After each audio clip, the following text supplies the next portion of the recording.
الحمد لله رب العالمين والصلاة والسلام على حبيبه محمد وعلى آله وأصحابه أجمعين. أعوذ بالله من الشيطان الرجيم. بسم الله الرحمن الرحيم. والذين يتوفون منكم ويذرون أزواجا يتربصن بأنفسهن 4 أشهر وعشرا فإذا بلغن أجلهن فلا جناح عليكم فيما فعلن في أنفسهن بالمعروف والله بما تعملون خبير.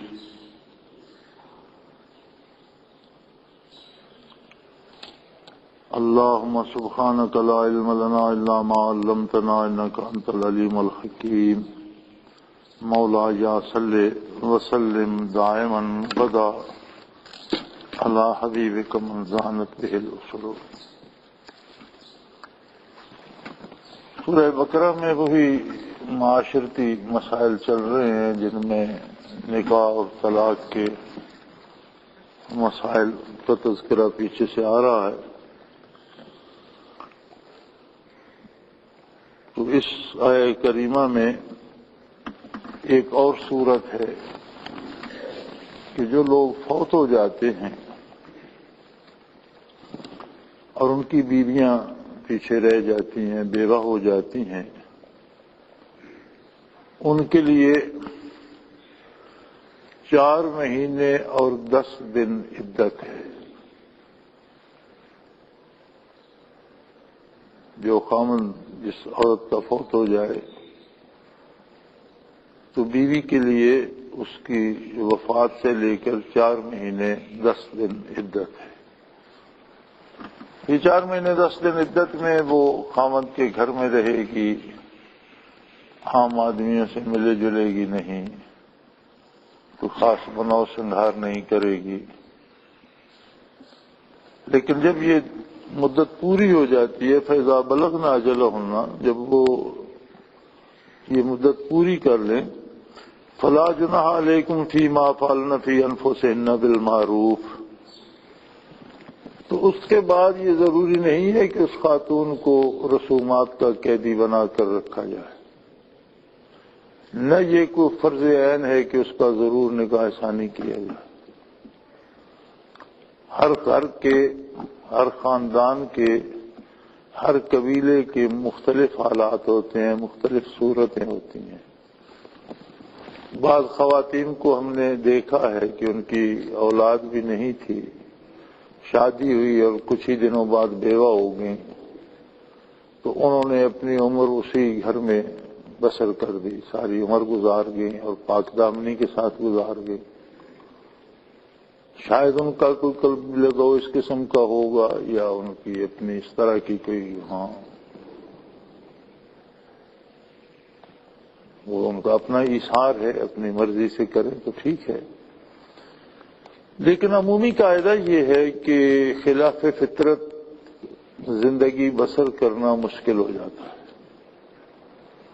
تو انسان کی فطرت میں ہے کہ خاتون اور مرد مل کر رہتے ہیں اور یوں سلسلہ آگے چلتا ہے.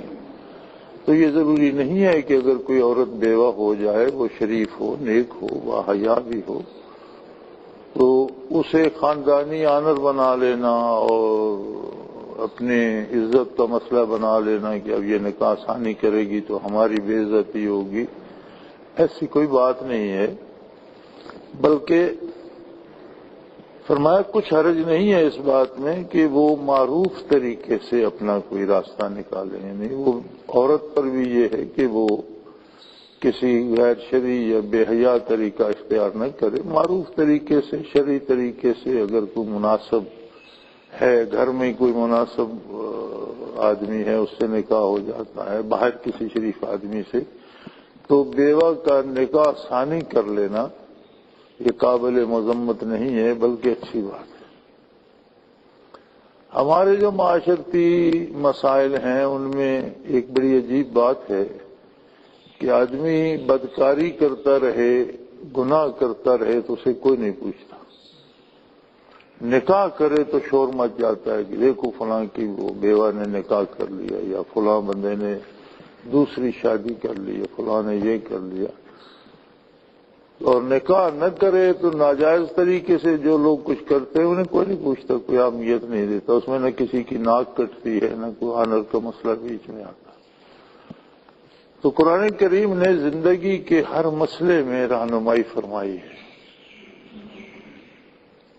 تو یہ ضروری نہیں کہ جو عورت بیوہ ہو جائے اسے آپ آنر کا وہ ایک دے کے دباؤ اسے قیدی بنا لیں، بلکہ اگر کوئی ہاں یہ ہے بالمعروف ہو، جو بھی ہو معروف طریقے سے ہو، مناسب ہو، مناسب رشتہ ہو اور مناسب طریقے سے ہو تو اس میں کوئی حرج نہیں ہے۔ واللہ بما تعملون خبیر، شریعت کے ہر حکم کے ساتھ یہ قید لگائی گئی ہے کہ عمل بالشریعت کے لیے ایمان باللہ کا مضبوط ہونا ضروری ہے۔ یہاں بھی اس یقین کا ہونا ضروری ہے کہ جو کچھ تم کر رہے ہو اللہ کریم اس سے باخبر ہے۔ واللہ بما تعملون خبیر، جو عمل بھی تم کر رہے ہو اللہ کریم اس عمل کو جانتا ہے اور تمہاری نیتوں اور ارادوں سے واقف ہے کہ کیا عمل کر رہے ہو، اس کے پیچھے نیت کیا ہے، اس کے پیچھے ارادہ اور سوچ کیا ہے۔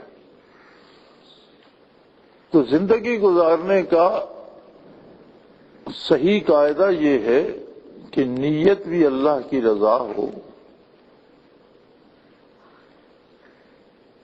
ضمنی فوائد بعض چیزوں میں ہوتے ہیں، بعض عورتیں امیر ہوتی ہیں، ان کے نام جائیداد ہوتی ہے، زمینیں ہوتی ہیں، پھر اس پہ لڑائیاں ہوتی ہیں، لوگ زور لگاتے ہیں میری شادی ہو جائے تو جائیداد مجھے مل جائے گی۔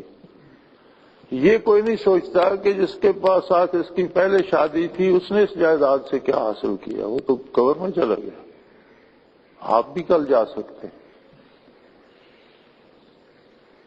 یا فلاں کی بیٹی سے میں شادی کر لوں گا تو ان کے ساتھ ہماری رنجش ہے تو ان کی توہین ہو جائے، فرمایا یہ ساری خرافات ہیں، کسی کو نیچا دکھانے کے لیے یا کسی لالچ کے لیے یا اس طرح نہیں، بلکہ جو کام بھی کرتے اس میں یہ بات مد نظر رہے کہ اللہ کا حکم ہے اور ایک جائز طریقہ ہے، اور جو میں کر رہا ہوں اللہ اس سے واقف ہے، اس سے اللہ کی رضامندی نصیب ہوگی اور میری زندگی بہتر ہوگی، سنور جائے گی، اور ایک بیوہ خاتون کو بھی سہارا مل جائے گا۔ ولا جناح علیکم فیما عرضتم بہ من خطبۃ النساء او اکننتم فی انفسکم، ایسی خواتین سے جو نکاح کے قابل ہوں یا بیوہ ہوں تو اشارتاً یا کنایتاً نکاح کے لیے بات کرنا، اس میں بھی کوئی حرج نہیں ہے۔ جو خود مختار خواتین ہوں اگر ان سے آپ اشارتاً کنایتاً بات کرتے ہیں تو ایسی کوئی بات نہیں، چونکہ اگر تمہارے دل میں ارادہ ہے، کسی خاتون کو دیکھتے ہیں یا جانتے ہیں یا واقفیت ہے اور پھر تمہارا ارادہ بنتا ہے کہ اس سے نکاح کروں، تو وہ ارادہ جو تمہارے دل میں ہے اللہ کریم اس سے واقف ہے۔ کسی پر تم ظاہر کرتے ہو یا نہیں کرتے ہو، تمہارے دل میں جب وہ موجود ہے تو اللہ کریم کے علم میں ہے، اللہ جانتا ہے۔ جب تمہارے دل میں ہے وہ جانتا ہے، تم سے خفا نہیں ہے، تو اگر اس کا اظہار کرو گے کسی مناسب طریقے سے کرو گے، اس کے کسی وارث سے بات کرتے ہو، اس کے کسی رشتہ دار سے بات کرتے ہو، کسی ملنے جلنے والے سے بات کرتے ہو، تو اللہ کریم جانتا ہے، جو جب یہ تمہارے دل میں تھا وہ واقف ہے، تو جب تم نے ظاہر کر دیا تو کوئی حرج نہیں، اس کی اس نے اجازت دی ہے۔ علم اللہ انکم ستذکرونہن ولکن لا تواعدوہن سرا الا ان تقولوا قولا معروفا، لیکن یہ بات صحیح نہیں ہے کہ تم چھپ چھپا کر کوئی ایسی بات کرو جو حیا کے تقاضے پوری نہ کرتے ہو، یا کوئی ایسا تعلق قائم کرنے کی کوشش کرو جو معاشرے میں معروف نہ ہو، اس کی اجازت نہیں ہے۔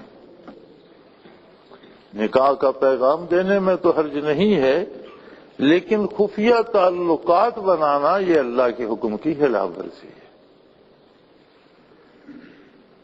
اب یہ نہیں ہے کہ آپ لوگوں سے چھپ کر یا دنیا سے چھپا کر ان سے کوئی رابطہ پیدا کر لیں، تو اس کی اجازت نہیں ہے۔ ہاں جو بات ہے وہ صاف ہونی چاہیے اور وہ بزرگوں کے سامنے ہونی چاہیے، معاشرے کے سامنے ہونی چاہیے، لیکن خفیہ ایسی گفتگو جو خفیہ تعلقات بنا لے وہ نہیں۔ ہاں الا ان تقولوا قولا معروفا، ہاں معروف بات کہو، وہ ایسی بات کہو جو تم سب کے سامنے کہہ سکتے ہو۔ معروف وہ ہوتی ہے جس سے ہر کوئی واقف ہوتا ہے، جسے ہر کوئی جانتا ہے۔ تو ظاہر ہے ایک بیوہ خاتون ہے، اسے اجازت ہے نکاح کرنی، ہر ایک کو پتہ ہے۔ اب اگر کوئی تجویز کرتا ہے تو ظاہر ہے وہ چھپ کر چوری چھپے سے اس سے تو گفتگو نہیں کرے گا، اس کے کسی وارث سے یا کسی ملنے والے سے یا اس کی کسی رشتہ دار بزرگ خاتون سے، یہ کوئی نہ کوئی طریقہ نکالے گا، تو اس میں تو کوئی حرج نہیں۔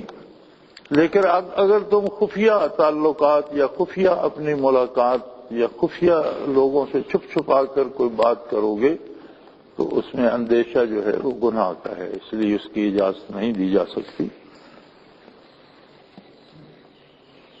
وَلَا تُعَزِّمُوا عُقْدَةَ النِّكَاحِ حَتَّى يَبْلُغَ الْكِتَابُ أَجَلَهُ، اور جب تک بیوہ عورت کی عدت پوری نہیں ہو جاتی اس کے ساتھ نکاح کا سوچو بھی نہیں، ارادہ بھی نہ کرو۔ جو ضابطے حیات اللہ نے دیے ہیں ان کی پابندی کرو، اور جب تک عدت پوری نہیں ہو جاتی تب تک پیغام دینا تو دور کی بات ہے، یہ سوچنا بھی درست نہیں ہے کہ اس سے نکاح کیا جائے۔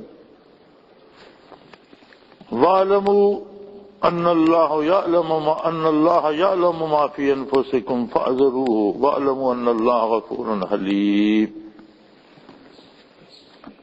اور یہ بات بڑے واضح طریقے سے جان لو کہ جو کچھ تمہارے دل میں خیال آتا ہے اللہ اس سے بھی واقف ہے، اس لیے اس احساس کو زندہ رکھو کہ میں اکیلا نہیں ہوں کبھی بھی کسی وقت بھی۔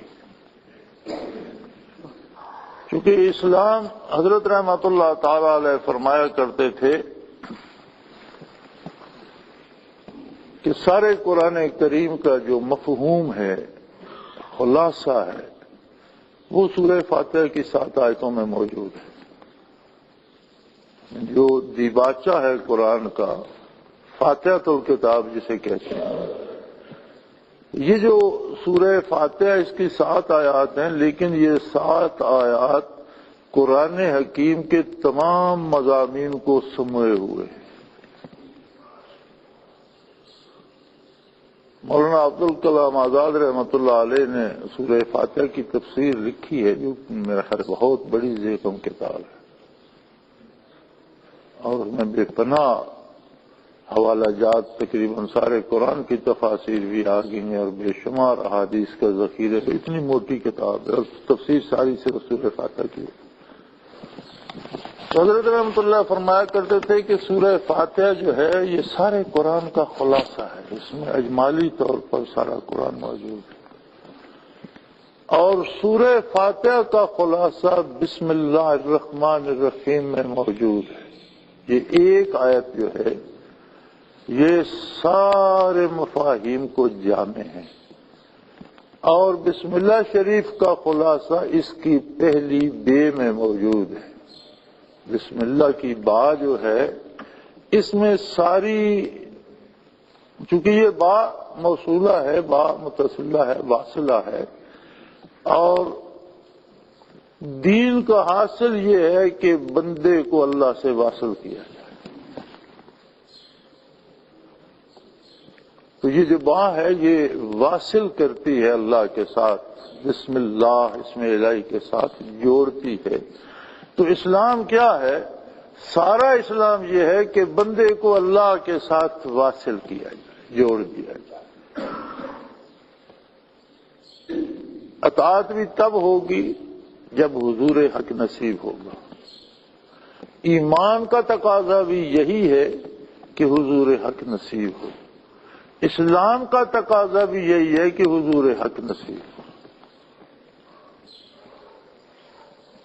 کچھ لوگوں نے یہ سمجھا کہ شاید کاروبار دنیا کے چھوڑ دیے جائیں، لوگوں سے ملنا جلنا چھوڑ دیا جائے، غاروں میں پناہ لی جائے، جنگلوں میں بیٹھ کے اللہ اللہ کی جائے، تو یہ بڑا اسلام ہے؟ نہیں،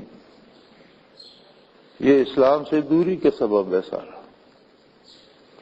اسلام یہ ہے کہ معاشرے میں آپ بھرپور زندگی گزاریں، جس طرح محمد الرسول اللہ صلی اللہ علیہ وسلم نے گزاری۔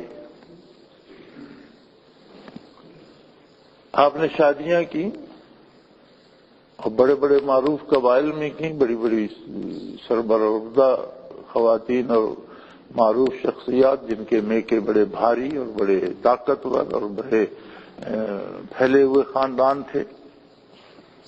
تو آپ کیا سمجھتے ہیں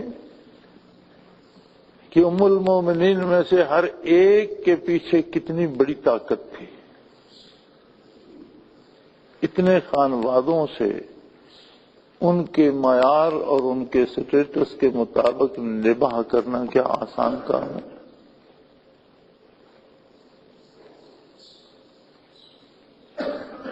اسی طرح سے حضور پرنور صلی اللہ تعالی علیہ وآلہ وسلم کی پوری حیات طیبہ کچھ نہیں تھا اور ہر طرف کفر کا غلبہ تھا، شر تھا، فساد تھا۔ اس شر، فساد اور تاریکی میں اسلامی ریاست کی بنیاد رکھی اور 23 برسوں کے مختصر عرصے میں ایک بہت بڑی اسلامی ریاست سامنے آ گئی۔ وہ صرف ریاست نہیں تھی، جامع ریاستی نظام تھا، نظام عدل تھا، نظام سیاست تھا، قوانین تھے، لین دین کی بات تھی، زندگی کے سارے شعبوں کے مکمل ادارے وجود میں آ گئے۔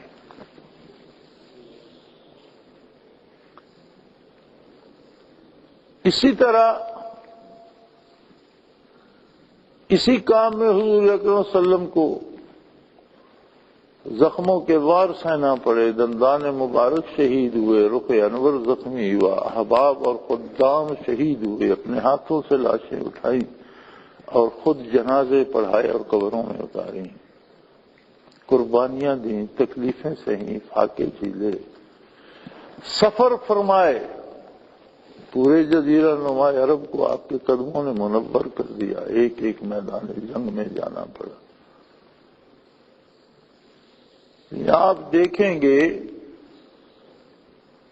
تو کوئی دنیا کا دانشور اتنے سارے امور کو ان 23 برسوں میں سما کر دکھائے،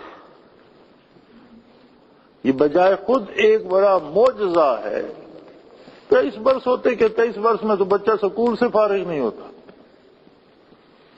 جس بچے کو آپ سکول داخل کراتے ہیں وہ بڑا کوئی باکمال ہوگا تو 23 برس کی عمر تک شاید نہیں تو فارغ نہیں ہو سکتا، سکول سے فارغ نہیں ہو سکتا۔ 2 دہائیوں کی کیا حیثیت ہے؟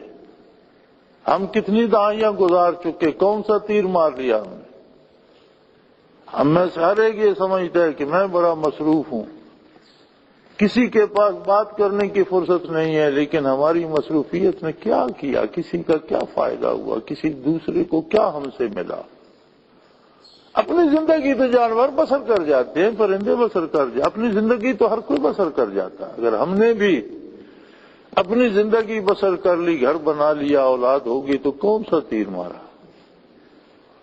زندگی تو وہ ہے جس نے دوسروں کے لیے راہیں کھول دی ہوں، جس نے زخمی دلوں پہ مرہم رکھا ہو، جس نے دکھی انسانیت کی دوا کی ہو، جس نے شر اور فساد سے بندوں کو بچا کر امن کا پیغام دیا ہو، جس نے بے حیائی سے بچا کر لوگوں کو فرشتہ سیرت بنا دیا ہو۔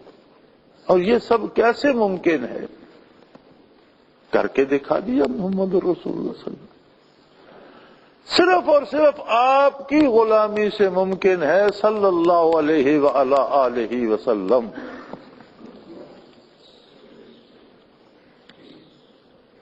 ایک طبیب کسی کو ایک مفرہ شربت دیتا ہے، گرمیاں ہیں بھئی آپ کو یہ بہت مفید ہوگا، یہ دن میں جب گرمی ہو تو اس میں پی لے۔ اگر وہ ویسا ہی پئیں تو یقیناً وہ مفرہ ہے، وہ دل کو تقویت دے گا، پیاس کم ہوگی، صحت ٹھیک ہوگی۔ لیکن اگر آپ اس میں اپنی طرف سے بھی کچھ دوائیں ملانا شروع کر دیں کہ تھوڑی سی یہ اس میں اجوائن ڈال دو، اس سے پیٹ خراب نہیں ہوگا، اس میں تھوڑے سے سونف ڈال دو، یہ آنکھوں کو طاقت دیتے ہیں، اس میں تھوڑا سی خشخاش ملا دو، یہ دماغ کو آپ بے شک اچھی چیزیں ملاتے جائیں، وہ شربت مفرہ نہیں رہے گا۔ ہمارا رویہ بھی کچھ اس طرح سے ہو گیا ہے کہ ہم نے احکام شریعت میں اور سنت آقا نامدار صلی اللہ علیہ وسلم میں اپنی طرف سے اچھی اچھی چیزیں ملانا شروع، جنہیں ہم اچھا سمجھتے ہیں۔ جی میلاد مبارک منانا ہے، بڑی بات ہے، بھی حضور کا ذکر خیر ہو اور مومن کی زبان ہو تو اس سے تو کبھی اس سے خالی رہنا نہیں چاہیے۔ ایمان کا تقاضا ہی یہ ہے کہ ہر وقت زبان ذکر حبیب سے تر رہے، ہر وقت دل یاد حبیب میں ڈوبا رہے، ہر وقت سینہ انوارات نبوی سے منور رہے۔ یہی ایمان ہے، یہی اسلام ہے، یہی مسلمان ہے۔ لیکن ہم کیا کرتے ہیں، اس میں پھر اپنی طرف سے چیزیں ملانا شروع کر دیتے ہیں۔ اب اس کا جلسے سے جلوس بن گیا۔ پہلے زمانے میں عید میلاد ہوتی تھی، عید تو ایک شرعی طریقہ ہے، اس پہ قاعدے ضابطے ہوتے ہیں، پھر جلسے، پھر جلوس میں آئی، آج کل جشن ہو گیا، جشن میلاد۔ جشن میں تو کھلی چھٹی ہوتی ہے نا، جس کا جشن کا مطلب ہی یہ ہوتا ہے کہ خوشی کا اظہار ہے، جیسا جس کا جی چاہے اس طرح کرے، کوئی پٹاخے چلاتا ہے، کوئی اچھلتا کودتا ہے، کوئی گاتا بجاتا ہے، تو وہ جشن ہوتا ہے۔ اب ہم کہاں سے چلے، کہاں آگے اسے ہم نے جشن بنا دیا، بالکل اسی طرح جس طرح اس طبیب کے مفرہ شربت میں ہم نے بہت سی پسندیدہ چیزیں تو ملا لی، لیکن وہ شربت نہ رہا، وہ صحت کے لیے مضر ہو گیا۔ اسی طرح ہم نے حضور صلی اللہ علیہ وسلم کے ذکر خیر میں اپنی پسند کی ایسی چیزیں ملا لی جو حضور اکرم صلی اللہ علیہ وسلم کو ناپسند ہے۔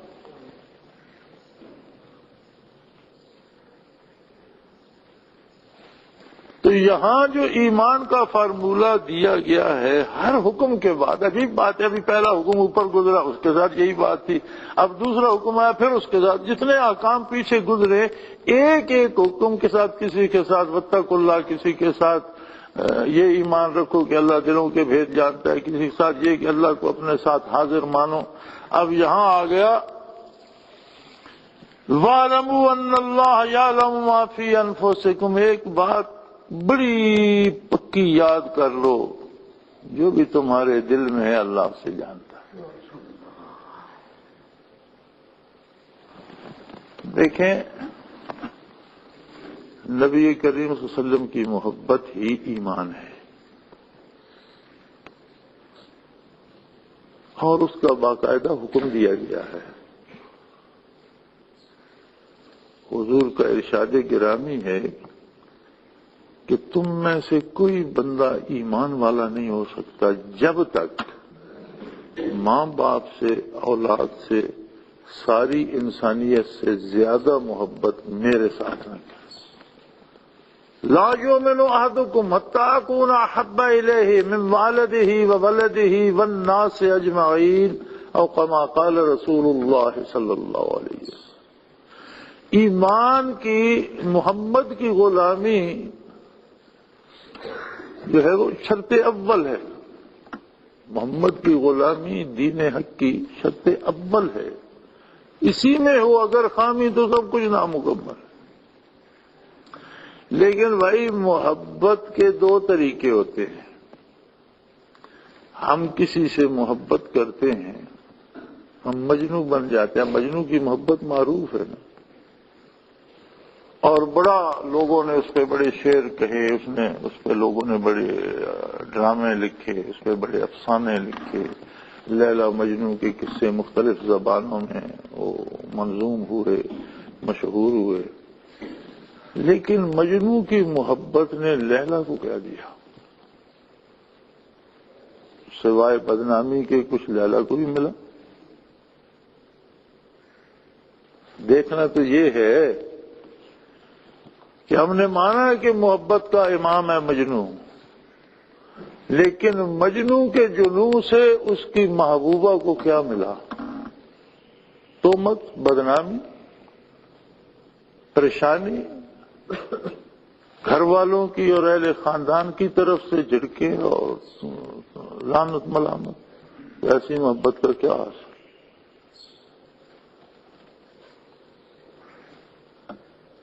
اگر اسے دشمنی کہہ دیا جائے تو کیا فرق پڑتا ہے؟ محبت ہی صحیح، میں کہتا ہوں نہیں، اس سے دشمنی تھی، اس نے اس کو بدنام کر دیا، رسوا کر دیا۔ آپ کے پاس کیا دلیل ہے کہ آپ کہیں گے نہیں آپ غلط کہتے؟ دل تو اللہ دیکھتا ہے نا۔ تھی محبت غریب کو، لیکن اس کی محبت نے اس کے محبوب کو رسوائیاں کی۔ یہ دربار ایسا ہے کہ یہاں کے آداب کا عشق بھی پابند ہے۔ محبت اور عشق کو بھی آقا نامدار کے چشم و ابرو کا اشارہ دیکھ کے چلنا ہوگا، ورنہ تو محبت ایک جذبہ ہے اور بندے کو پاگل کر دیتا ہے، اور وہ جس طرح چاہے اظہار کرتا ہے، لیکن وہ محبتیں اور ہوتی ہیں جو قواعد و ضوابط سے ماورا ہوتی ہیں، وہ محمد رسول اللہ کی محبت نہیں ہوتی۔ یہاں تو محبت کے لیے بھی حد ادب ہے۔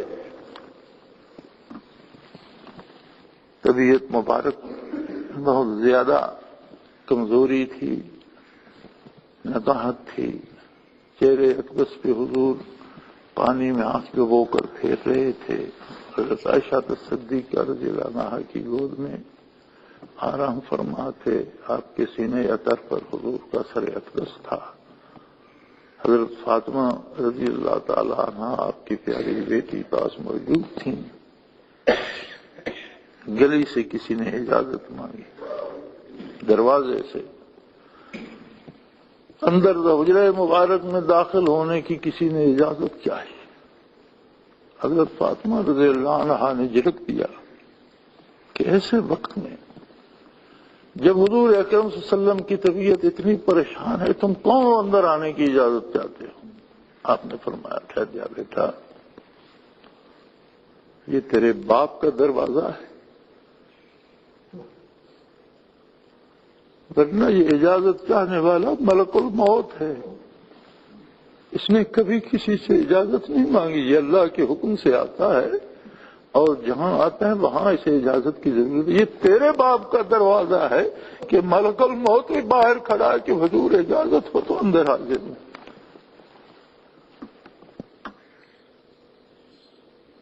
سیرت سب کتابوں میں موجود ہے۔ ادب گاہس زیر آسماں از اشنا زبتر، یہ ایسی ادب گاہ ہے کہ یہاں اونچا سانس لینا بھی زندگی بھر کو ضائع کر دینے کی مثال ہے۔ لا ترفعوا اصواتکم فوق صوت النبی، خبردار زندگی بھر کبھی آپ کی آواز حضور کی آواز سے اونچی نہ ہو۔